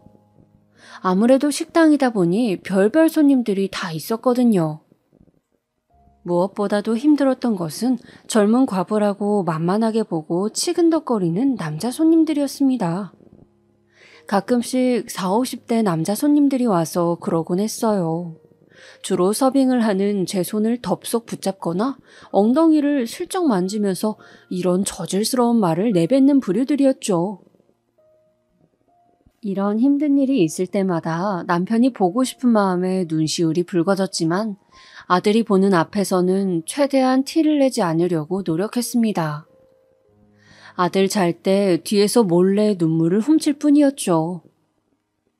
몇 년이 지나 아들이 중학생이 되면서부터는 학교 끝나고 식당에 와서 일을 도와주곤 했습니다. 그래도 제가 아들을 잘 키우긴 했나 봐요. 주변 상인들에게 저 집 아들은 진짜 효자라고 소문났으니까요. 학교 끝나고 매일 와서 엄마 일 도와주는데 손도 빠르고 싹싹하게 일 잘한다고요. 가끔씩 단골 손님들이 서빙하는 제 아들에게 용돈을 쥐어주기도 했어요. 아들이 크면서 더 이상 잘 때 꼭 껴안고 자진 않았지만 그래도 잠이 든 아들의 얼굴을 바라보면 저절로 미소가 지어지곤 했습니다. 아직 제 눈엔 아기 같은데 새근새근 잠이 든 아들의 뽀얀 이마를 쓰다듬기도 하고 볼을 어루만지기도 하면서 이 아이가 내 전부라는 걸 느꼈습니다. 커가면서 남편을 점점 더 닮아가는 모습에 가슴 한편이 아리기도 했지만 저에게는 남편이 남긴 소중한 선물이라 이 아이를 위해서라면 내 몸이 부서져도 좋다고 생각했어요. 이러한 저의 사랑을 아들도 느꼈는지 다른 집 아들내미들이랑은 다르게 애정 표현도 잘하고 다정한 아이로 자라주었어요. 그런데 어느 날은 엄마 힘들다고 무리하지 말라면서 식당에서 저 대신 음식을 하다가 뜨거운 냄비가 엎어져 손을 심하게 데이고 말았습니다. 으악, 뜨거워. 저는 아들의 비명소리에 깜짝 놀라 주방으로 달려갔어요. 바닥에는 펄펄 끓던 냄비가 엎어져서 난장판이 되어 있고 아들의 손은 빨갛다 못해 까맣게 부어올라 있었어요. 아들은 대인 손을 붙잡고 바닥을 구르며 고통스러워하고 있었습니다. 어머, 어떡해, 어떡해! 저는 순간 눈앞이 노래졌습니다. 병원에 데려갈 생각도 못하고 발을 동동 구르기만 했어요. 그러다가 비명소리를 들은 옆가게 사장님이 오셔서 저희를 병원에 데려다 주었습니다. 병원에서는 심한 화상이라더군요. 그 후로 한동안 병원을 다니며 화상 치료를 했지만 화상으로 인해 피부가 위축되는 바람에 아들의 오른손은 흉측하게 변해버렸고 손가락이 잘 구부려지지 않는 상태가 되었습니다. 저는 아들의 손을 볼 때마다 매일 가슴을 치며 울었습니다. 이 못난 엄마 때문에 네가 이렇게 되어서 정말 미안하구나. 네가 식당 일을 하지 말았어야 했는데. 그때마다 아들은 저에게 와서 등을 토닥이며 위로해 주었습니다. 엄마, 손이 잘린 것도 아니고 이 정도는 별거 아니에요. 사는데 지장 없어요, 엄마. 걱정 마세요. 아들이 저를 위로해 준답시고 말은 저렇게 하지만 속으로는 자기도 얼마나 속상할까 생각하면 가슴이 미어졌습니다. 남들보다 소중하게 키우겠다고 수천 번을 다짐했었는데 이렇게 몸에 상처만 내는 엄마라니. 저는 엄마 자격도 없다고 매일 자책했습니다. 아들은 속상해하는 제 마음을 위로라도 하듯 다친 손으로도 열심히 공부하여 대학을 가고 졸업했습니다. 불편한 손 때문에 취직이 잘 되진 않았지만 감사하게도 단골 손님 한 분의 소개로 어느 회사에 들어가게 되었습니다. 그렇게 들어가게 된 회사에서 아들은 누구보다도 열심히 일했습니다. 정해진 출근 시간보다 1시간 더 일찍 출근해 청소도 하고 야근도 마다하지 않으면서 다른 사람 업무까지 도왔습니다. 옆에서 지켜보는데 무리하는 거 아닌가 싶을 정도로 회사를 열심히 다니더라고요. 그렇게 회사를 몇 년 다니다가 결혼할 여자가 있다며 여자친구를 집에 데리고 왔습니다. 아들의 여자친구를 처음 본 순간 이렇게 참한 아가씨가 있을까 싶었어요. 체구는 작지만 동그란 얼굴에 나긋나긋한 성격, 온화한 미소까지 정말 마음에 드는 아가씨였어요. 그리고 저한테 하는 말투나 행동만 봐도 좋은 어른들 밑에서 바르게 자랐구나 하고 알 수 있더라고요. 이렇게 괜찮은 아가씨가 손이 불편한 우리 아들과 결혼하겠다니 저로서는 마다할 이유가 없었습니다. 그래서 저는 결혼을 허락했고 그쪽 집안에서도 우리 아들을 좋게 봐주셔서 결국 그 참한 아가씨는 제 며느리가 되었답니다. 아들 내외는 결혼식을 간소하게 올리고 신혼집은 따로 구하지 않고 저희 집에서 살았어요. 제가 아들과 같이 살던 집에 며느리 집만 추가해서 같이 살게 된 거죠. 그래도 시어머니랑 같이 사는 게 여간 불편한 게 아닐 텐데 그런 내색 전혀 없더라고요. 오히려 저를 친정엄마처럼 편하게 대해주어서 너무 고마웠어요. 처음 우리 집에 들어왔을 때부터 어색해하지도 않고 밝게 적응을 잘하더라고요. 저에게 말동무도 되어주고 요즘 아가씨들답지 않게 새침한 면도 없고요. 그렇게 잘 지내던 와중 어느 주말 아들이 지방 출장을 가 며느리와 저만 집에 있을 때 며느리가 커피를 한 잔 타오며 저에게 말하더군요. 어머니, 저는 어머님이 너무 좋아요. 제 엄마 같아요. 그러니까 어머니도 저를 친딸처럼 생각해 주세요. 오빠는 아들, 저는 딸. 딸 하나 아들 하나 낳았다고 생각하시면 어때요? 며느리의 갑작스러운 말에 웃음이 빵 터졌습니다. 우리 며느라기 아무리 그래도 내가 시어머니인데 불편하지도 않나 봐요. 별로 잘해준 것도 없는데 제가 너무 좋다고 말하는 며느라기의 미소에 사르르 녹아서 입꼬리가 살살 올라갔습니다. 그래 우리 딸, 엄마도 딸이 생기니 너무 좋다. 우리 앞으로도 잘 지내보자. 저는 저한테 찰싹 달라붙어 귀엽게 쳐다보는 며느리의 팔짱을 끼며 대답했어요. 저도 며느리도 즐거워서 한참을 깔깔거렸습니다. 그 이후로 저는 며느리를 정말 딸이라고 부르며 친하게 지냈어요. 그렇게 제 딸이 되어준 며느리는 평일에 회사를 다니면서도 일찍 퇴근하는 날이건 늦게 퇴근하는 날이건 매일 제 식당에 나와 일을 도왔습니다. 사실 혼자 일하다 보니 일손이 많이 부족하긴 했거든요. 몇 년 전부터 맛집이라고 소문이 나서 다른 지역에서도 찾아와 주시다 보니 기존에 있던 식당으로는 감당이 안 되었고 더 큰 가게가 필요해 맞은편 상가로 옮긴 직후라서요.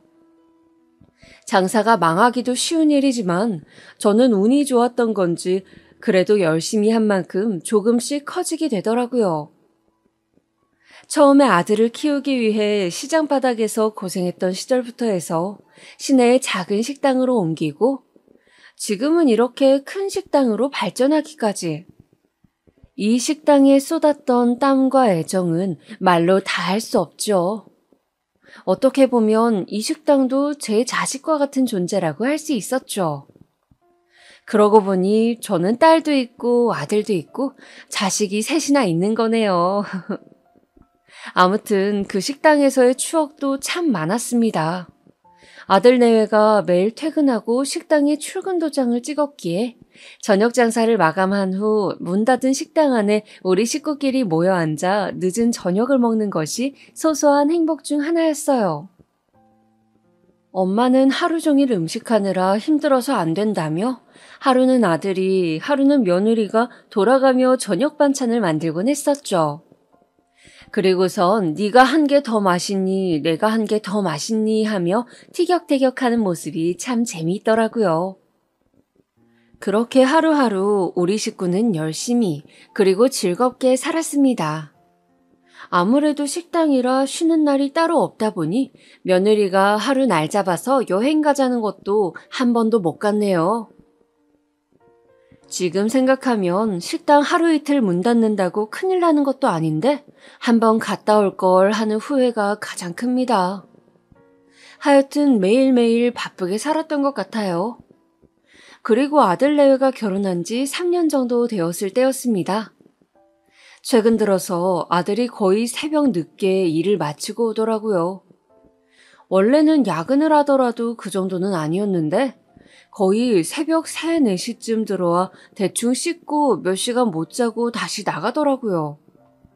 그러다가 몸이 축날 텐데 하고 걱정했지만 어쩔 수 없는 도리였습니다.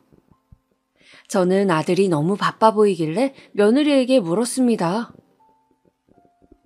얘, 민수는 요새 왜 이렇게 바쁘다니?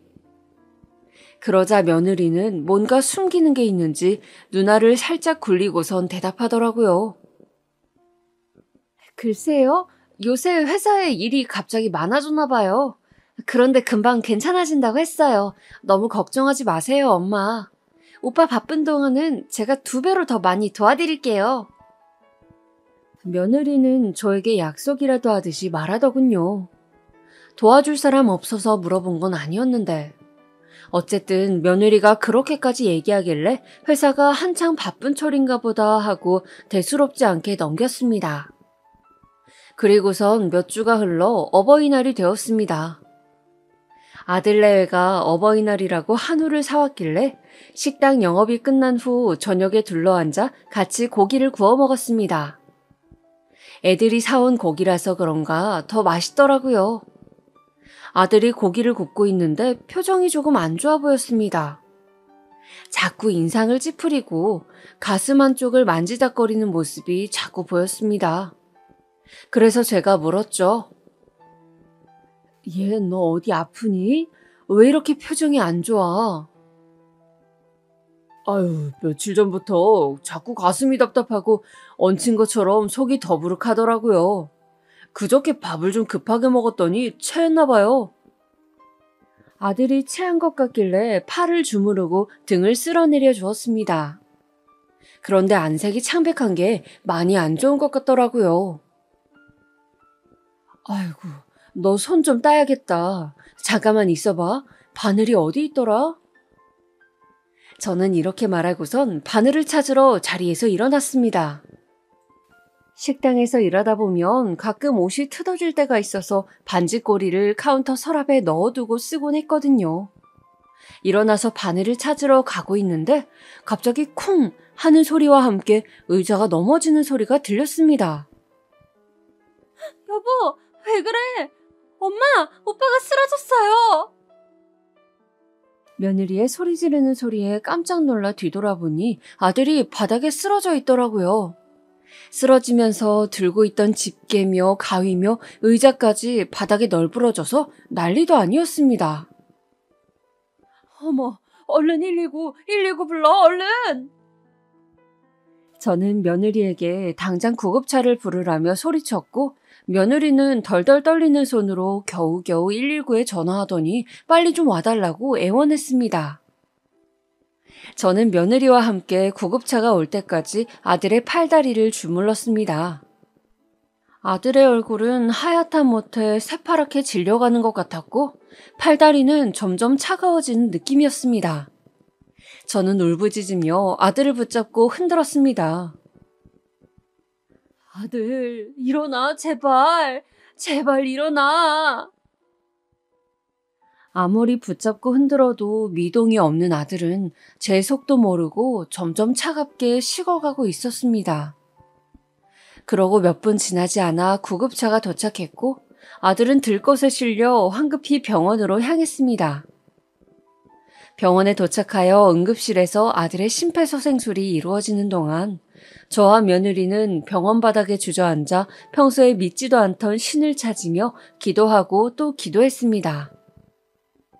아들을 기다리는 그 순간은 거의 영겁에 가까운 시간처럼 길게 느껴졌습니다. 몇 시간이나 흘렀을까요? 시간의 흐름도 인식하지 못하고 있던 그때 응급실에서 의사 선생님이 나오시더니 한마디 하시더군요. 어머님, 아드님은 사망하셨습니다. 심장마비라더군요. 이제 나이 32살에 심장마비라니. 저는 그 말을 듣자마자 끝없는 소용돌이 속으로 빨려 들어가는 느낌이 들었습니다. 깊이가 어느 정도인지 모를 정도의 새까만 물속으로 하염없이 가라앉고 가라앉는 느낌이요. 저는 아무 말도 하지 못하고 그대로 쓰러졌습니다. 어디선가 먼 곳에서 엄마, 엄마 하고 울부짖는 소리가 들려오는 것 같기도 했습니다. 쓰러진 후 얼마나 시간이 지났을까요? 정신을 차려보니 제가 병실 안에 누워있더라고요. 손에 따뜻한 감촉이 느껴져 내려다보니 며느리가 제 손을 꼭 잡고 퉁퉁 부은 눈으로 잠들어 있었습니다. 제가 부스럭거리자 며느리가 일어나서는 엄마 하고 말끝을 흐리더니 울기 시작했어요.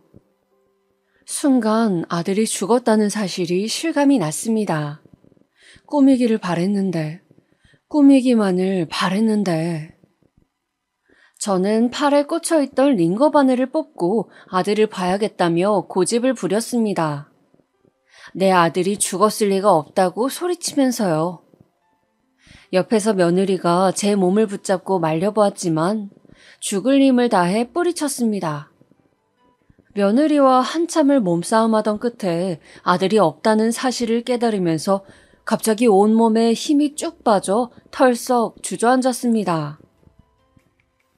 우리 민수가 죽었을 리 없어. 이거 다 거짓말이야. 거짓말이지, 그치?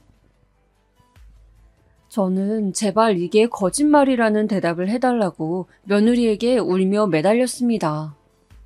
며느리는 말없이 고개만 젓더군요. 그러고선 한참을 혼자 울더라고요. 그리고 저는 몇 날 며칠을 울다가 소리 지르다가 혼절했다가 이런 생활이 반복되었습니다. 자식 잃은 슬픔은 정말 겪어보지 않은 사람은 모를 겁니다. 왜 우리 민수가 젊은 나이에 세상을 떠나야 했을까? 평소에 건강한 아이였는데 도저히 납득할 수가 없었습니다. 젊은 사람도 심장마비로 사망하는 경우가 있다고 듣긴 했지만 그게 제 아들이 될 줄이야. 그러다 문득 아들이 죽기 전 무렵에 무리해서 일하던 모습이 생각났습니다. 그래서 혹시 과로에 시달려서 그렇게 된 것은 아닐까 하고 며느리에게 살며시 얘기를 꺼내봤는데 며느리가 충격적인 이야기를 들려주더군요. 엄마, 사실은요. 며느리의 입에서 나온 말은 저를 죄책감에 견딜 수 없게 만들었습니다. 제가 평소에 식당 일로 온몸이 쑤시다 보니 TV를 틀면 가끔 홈쇼핑에 나오는 안마의자를 보며 저거 한번 써보고 싶다라고 지나가듯이 말한 적이 있었거든요. 그런데 아들이 그걸 듣고 어버이날 저에게 그 비싼 안마의자를 선물하고 싶다며 돈을 마련하기 위해 일부러 야근의 특근까지 자처해서 했다는 것을요. 아들이 쓰러진 날 원래는 그 안마의자를 받기로 되어 있었답니다. 저는 며느리를 붙잡고 땅을 치며 오열했습니다. 민수야, 그깟 안마의자가 뭐라고. 그딴 거 필요 없으니까 다시 돌아와, 제발. 민수야. 엄마가 미안해. 엄마가 그런 말을 하지 말았어야 하는데. 민수야. 저는 그날 이후로 삶의 의지를 완전히 잃었습니다. 30여 년 전 아들 잡아먹은 년이 손주도 잡아먹으려 한다고 했던 시어머니의 말이 떠올랐습니다. 정말로 저는 남편도 아들도 잡아먹을 팔자였던 걸까요? 그때 남편의 마지막을 끝까지 지키지 않고 아들을 안고 도망쳤던 벌을 이제야 받는 걸까요? 저는 제 입에 들어가는 밥도 물도 거부하였습니다. 저는 살아서는 안 되는 인간이었습니다. 그냥 하루라도 빨리 아들의 곁으로 가고 싶었습니다. 며느리는 그런 저를 병원에 입원시키며 죽지도 못하게 막더군요. 내가 내 아들 만나겠다는데 못 만나게 하는 며느리가 밉기도 했습니다. 며느리는 저에게 식당 단골 손님들이 많이 걱정하고 기다린다며 엄마가 평생 일궈온 식당을 위해서라도 힘들겠지만 기운 내보자고 몇 번씩이나 위로를 했습니다. 네, 제가 평생 일궈온 식당이요. 그 식당은 아들을 위해서 시작한 일이었죠. 처음에는 어린 아들을 키우기 위해, 그리고 나중에는 아들 내외와 잘 살기 위해 일궈온 식당이었어요. 하지만 이제 아들이 없는데 그게 무슨 소용인가요? 아들이 죽기 전에는 식당에서 음식 만드는 게 아무리 힘들어도 즐거웠는데 지금은 아무런 의욕도 들지 않았습니다. 그저 귀찮을 뿐이었어요. 그렇게 저는 하루하루 병원에서 멍하니 허공만 바라보며 허송 세월을 보냈습니다. 그런 생활을 2달 가까이 했던 것 같아요. 그러다가 어느 날 반가운 연락이 왔습니다. 저의 친언니한테서 연락이 온 것입니다. 저는 일찍 돌아가신 부모님 외에 가족이라고는 언니 하나 있는데 언니는 일찍 결혼하여 외국으로 떠난 지 오래되어 거의 연락도 안 하고 지냈거든요. 거의 남이나 마찬가지였습니다. 그런데 언니가 제가 아들이 죽고 폐인이 되었다는 소식을 어디서 듣고선 연락한 거였어요. 언니는 저보고 한국에서 그러고 있지 말고 자기 사는 곳으로 와서 같이 지내자고 했습니다.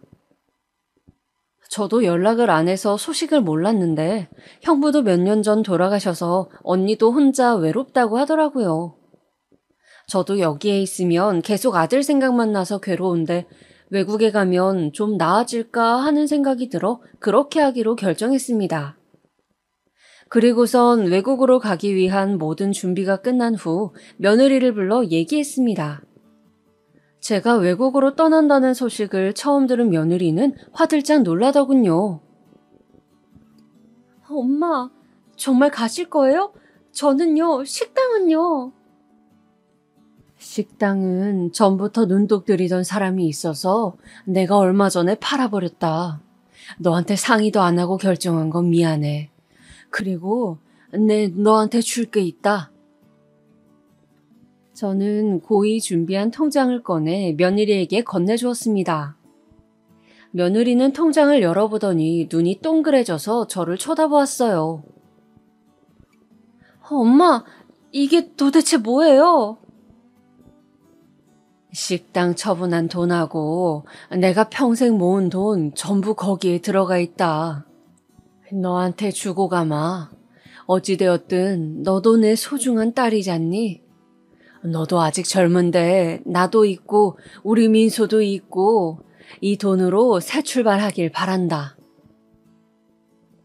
엄마, 제가 어떻게 엄마랑 오빠를 잊어요? 저 이 돈 못 받아요. 저는 통장을 돌려주려는 며느리의 손을 붙잡고 억지로 며느리의 품에 다시 집어넣었습니다. 엄마 말 들어.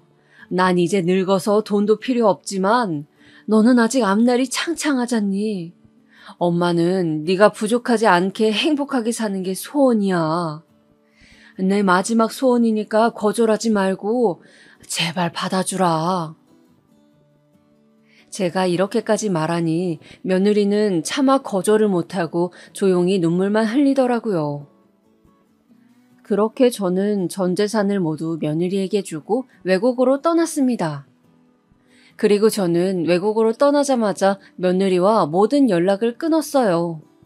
혹시나 새 출발하는데 제가 방해가 될까? 새로 좋은 사람을 만나게 되더라도 전 시어머니와 아직 연락을 한다고 하면 안 좋게 볼까 봐서요. 그리고 며느리도 제 걱정하지 말고 행복하게 살았으면 좋겠다고 생각했습니다. 한국을 떠나는 비행기 안에서는 아들 생각보다 며느리 생각이 더 많이 나더라고요. 그래도 친엄마는 아니지만 마음으로는 친딸로 여기고 아꼈으니까요. 연락하지 않겠다고 마음을 독하게 먹었지만 막상 앞으로 못 본다는 생각을 하니 가슴이 미어졌습니다. 그래도 며느리의 앞날을 위해서는 제가 더 독해줘야겠죠. 나중에 제가 죽을 나이가 되면 그때 한 번쯤 제 생각해주면 고맙겠다고 생각했습니다. 그렇게 저는 언니가 있는 외국에 도착하여 새로운 생활을 시작하였습니다. 비록 남처럼 지낸 언니였지만 그래도 가족이라고 만나니 편하고 좋더라고요. 가끔씩 아들 생각, 며느리 생각에 남몰래 눈물을 훔치곤 했지만 그래도 한국에 있을 때보단 훨씬 나아졌습니다. 언니 집에서 지내면서 책도 읽고 산책도 하며 여유로운 시간을 보냈습니다. 한국에서 식당 일을 할 때는 하루하루가 정신없이 바쁘게 지나갔는데 이런 느긋한 삶도 있구나 하고 느꼈습니다. 며느리에게 주고 온 전 재산이 생각나지 않았냐고요? 전혀요. 며느리에게는 전혀 아깝지 않았습니다. 오히려 더 못해주고 와서 아쉬운 마음이 컸죠. 사실 나이 든 여자 둘이서 사는데 많은 돈이 필요하진 않더라고요. 욕심 안 부리고 소박하게 아껴가면서 사니까 굳이 재산 없어도 살만하더라고요. 물론 풍족하진 않지만요. 언니는 저에게 음식 솜씨가 좋으니 한식당을 차려보라고 했지만 저는 한사코 거절했어요. 여기서까지 그렇게 살고 싶지 않아서요. 무엇보다도 한국에서는 아들이라는 삶의 원동력이 있었기에 치열하게 살 수 있었지만 지금은 아니니까요. 여기에서는 저를 그만큼 움직이게 할 만한 동기가 없었습니다.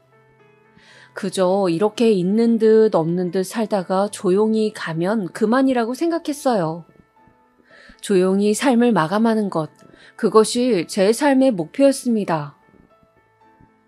매일매일 특별한 일 없는 일상이 계속되었지만 절대 잊지 않고 챙기는 일이 딱 2가지 있었습니다. 바로 아들의 기일과 며느리의 생일이었습니다. 아들의 기일에는 거실 한켠에 작게 제사상을 차리고 언니와 함께 제사를 지냈어요. 이제는 눈물이 다 말랐다고 생각했는데 매년 아들 기일만 되면 언제 그랬냐는 듯 눈물이 또 쏟아져 나오는 건 어쩔 수 없더라고요. 그런 저를 언니는 말없이 달래주었습니다. 그리고 며느리의 생일에는 매년 편지를 썼어요. 보내지는 않았지만요.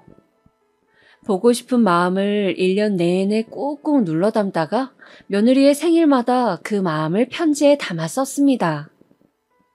가끔 며느리가 어떻게 살고 있는지 너무 궁금했지만 외국에 나오면서 연락을 다 끊어버리는 바람에 지금은 연락처도 잊어버렸어요.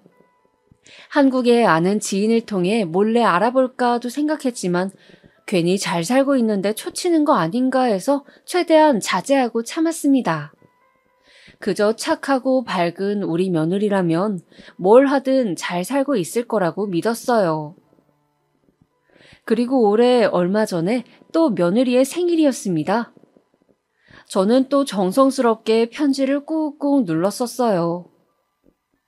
편지를 1년에 한 번만 쓰다 보니 하고 싶은 이야기가 너무 많아 한 번 편지를 쓰기 시작하면 밤이 새는 줄도 모르고 쓰게 되네요. 언니는 저보고 며느리는 남의 자식인데 이제 잊을 때도 되지 않았냐고 하지만 저한테는 제 자식이나 마찬가지인걸요. 오히려 한 해가 갈수록 보고 싶은 마음이 더 커져서 편지만 더 길어질 뿐이었습니다. 혹시 내가 언니보다 먼저 죽게 되면 내 무덤에 이 편지들을 같이 묻어달라고 부탁했어요. 편지를 쓰다 문득 제 손을 바라보니 주름이 자글자글하니 나이 먹은 게 실감이 됐습니다. 벌써 편지를 쓴 지도 10년이 되었으니까요. 우리 며느리도 지금은 40줄이 다 되어 있겠죠. 아들도 죽지 않았다면 지금 벌써 40대일 거고요. 40대가 된 아들 내외의 모습을 상상하니 피식 웃음이 새어나왔습니다. 실제로 보지 못해 아쉬운 마음과 함께요. 그리고 며칠 뒤 집에서 요리를 하던 언니가 재료 모자란다고 해서 집안 마트에 들러 재료를 사고 집에 돌아갈 때였습니다. 현관을 열고 들어갔는데 언니가 호들갑을 떨면서 제 어깨를 붙잡고 거실로 데려가더라고요. 거실에 들어가 보니 글쎄 그렇게 보고 싶어 했던 며느리가 서 있는 게 아니겠어요? 어느덧 나이를 먹은 며느리의 모습은 제가 상상했던 그대로였습니다. 며느리는 눈가가 촉촉해진 채로 저를 불렀습니다. 엄마, 저 왔어요. 저는 이게 꿈인지 생시인지 분간이 되지 않아 몇 초 동안 멍하니 있다가 울음이 왈칵 터져나왔습니다. 그대로 며느리에게 달려가 품에 꼭 안고 어린아이처럼 엉엉 울었습니다. 며느리도 소리내어 울더라고요. 여기까지 왔다는 게 믿어지지 않아 제 볼도 꼬집어보고 며느리의 얼굴도 만져보고 했지만 전부 진짜였어요. 한참을 부둥켜 안고 울고 있었는데 갑자기 누가 제 다리를 툭툭 건드리는 느낌이 나더라고요. 며느리를 안고 있던 손을 풀고 잠깐 떨어졌는데 며느리의 뒤에서 조그마한 머리가 슬쩍 나오더니 저에게 다가와 꾸벅하고 인사를 하더라고요. 할머니 안녕하세요. 저에게 인사를 건네는 그 아이의 모습은 아들의 어릴 때 모습과 판박이었습니다. 누가 봐도 제 아들의 아이였습니다. 저는 너무 놀라 며느리를 쳐다보았습니다. 엄마 손주예요. 오빠 아들이요. 벌써 10살이에요. 할머니가 보고 싶었대요. 그치 준서야? 며느리가 싱긋 웃으며 그렇게 묻자 그 조그만 아이가 고개를 끄덕였습니다. 저는 감격에 겨워 손주를 안고 울었어요. 아이고 내 새끼, 아이고 세상에. 할머니가 우리 손주 있는 줄도 모르고 정말 미안해. 여기까지 할머니 보러 와준 거야? 정말 고마워 우리 아가. 저는 손주의 얼굴을 축축한 손으로 쓰다듬었습니다. 그리고 소파에 앉아 손주를 무릎에 앉혀놓고 그간 있었던 이야기들을 들었습니다. 며느리가 말하길 제가 한국을 떠날 때까지 임신인 줄도 모르고 있었다고 해요. 그런데 제가 떠난 후 임신인 걸 알게 되어서 저에게 알리고 싶었지만 제가 연락을 끊는 바람에 연락할 방도가 없었다고 하네요. 그래서 혼자 아이를 키우며 저를 만나기 위해 수소문하다가 10년 만에 제가 사는 곳을 알게 되어 찾아오게 되었답니다. 으이구, 내가 바보지? 내가 바보야. 너 잘 살랍시고 연락도 끊고 보고 싶은 거 참느라 혼났는데 우리 민수가 이렇게 예쁜 선물을 남겨두고 간 것도 모르고 정말 미안하다 얘야. 저는 너무 미안한 마음에 며느리의 손을 쓰다듬으며 훌쩍거렸어요. 그런데 며느리는 이제라도 만났으니 괜찮다며 보여줄 게 있으니 한국으로 같이 돌아가자더군요. 저는 곧바로 짐을 쌌습니다. 그리고 며느리와 손주와 함께 한국으로 돌아갔어요. 한국으로 돌아가는 비행기 안에서 손주랑 도란도란 얘기하는데 어찌나 즐겁던지 내 인생에 다신 없을 행복을 만끽했습니다. 손주는 처음에는 잠깐 저를 어색해하더니 지 엄마를 닮아서 금방 저에게 할머니 할머니 하면서 따르더라고요. 한국에 도착하니 며느리가 배고프다고 밥부터 먹자면서 원래 살던 동네로 저를 데려갔습니다. 원래 살던 동네인지 알아보지 못할 정도로 많이 바뀌어 있더군요. 새로 지은 고층 아파트에 높은 상가에 세월이 많이 지나긴 지났구나 실감했습니다. 그리고 며느리는 여기가 맛집이라며 어느 건물 앞에 차를 세웠습니다. 차에서 내린 저는 식당 간판을 보고 그 자리에서 놀라 쓰러졌습니다. 어머, 이건... 저는 말을 잇지 못했습니다. 간판 이름이 제 식당 이름이랑 같았거든요. 간판 디자인은 제가 운영하던 식당과 달랐지만 이름은 같았습니다. 며느리가 당황해하는 제 손을 끌고 식당 안으로 들어가자 식당 안에 있던 직원들이 며느리에게 인사하더군요. 사장님 오셨어요 하고요. 식당은 제가 운영하던 시절보다 더 커 보였습니다. 장사가 잘 되는지 손님도 많아서 북적거리더라고요. 며느리는 테이블에 앉아 음식을 시킨 뒤 자초지종을 설명해 주었어요. 제가 한국을 떠나기 전 지인에게 팔아버린 식당을 며느리가 웃돈 주고 다시 사들였다는 얘기를요. 엄마가 30평생 일궈오신 가게인데 남 주기는 너무 아깝잖아요. 그래서 내가 다시 사버렸죠. 여기에 우리 엄마 피땀이 얼마나 들어갔는데. 나 잘했죠? 며느리는 얄궂은 표정을 지으며 저에게 말했습니다. 아니 그래도 네가 어떻게... 저는 며느리가 식당을 다시 인수한 것도 놀라웠지만 이만큼 키운 것도 놀라워서 물었습니다. 며느리는 자기가 제 옆에서 도우면서 어깨너머로 배운 것만 믿고 시작했다가 제가 만든 그 맛이 안 나서 몇 년을 고생했다고 하더라고요. 저에게 물어보고 싶었지만 연락이 안 돼서 답답했다고요. 그래도 몇 년을 연구한 끝에 그 맛을 구현해내는데 성공했다고 해요. 음식이 나와서 먹어보니 정말 그때 그 맛이랑 똑같더라고요. 편하게 회사나 다니지 굳이 힘들게 장사를 하는 생각에 며느리가 안쓰러운 기분이 잠깐 들었지만 그래도 너무 대견하더라고요. 그리고 제가 포기해버리고 놓아버린 그 식당의 명맥을 이어갈 수 있게 해준 그 마음이 너무 고마웠습니다. 며느리가 운영하는 제 식당, 아니 이제는 며느리의 식당이죠.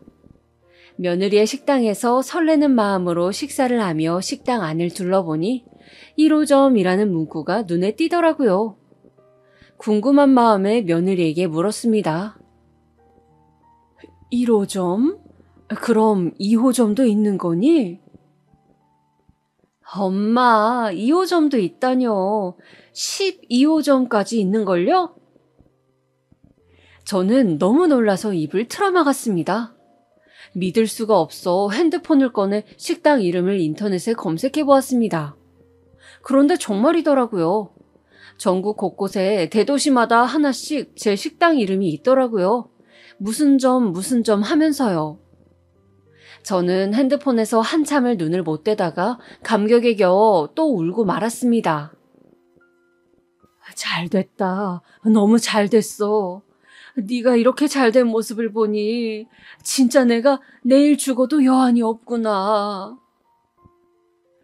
이게 다 엄마 덕분이에요. 저 쓰라고 주신 돈 아니었으면 이렇게 하지도 못했을 거예요. 엄마 너무 감사해요. 그리고 며느리는 말을 이어갔습니다. 이번에 옆 동네에 13호점도 오픈하거든요. 그래서 말인데 엄마가 13호점을 맡아주면 어때요?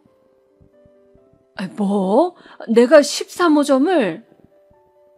엄마 나이도 있으니 요리는 직접 안 하셔도 되고요.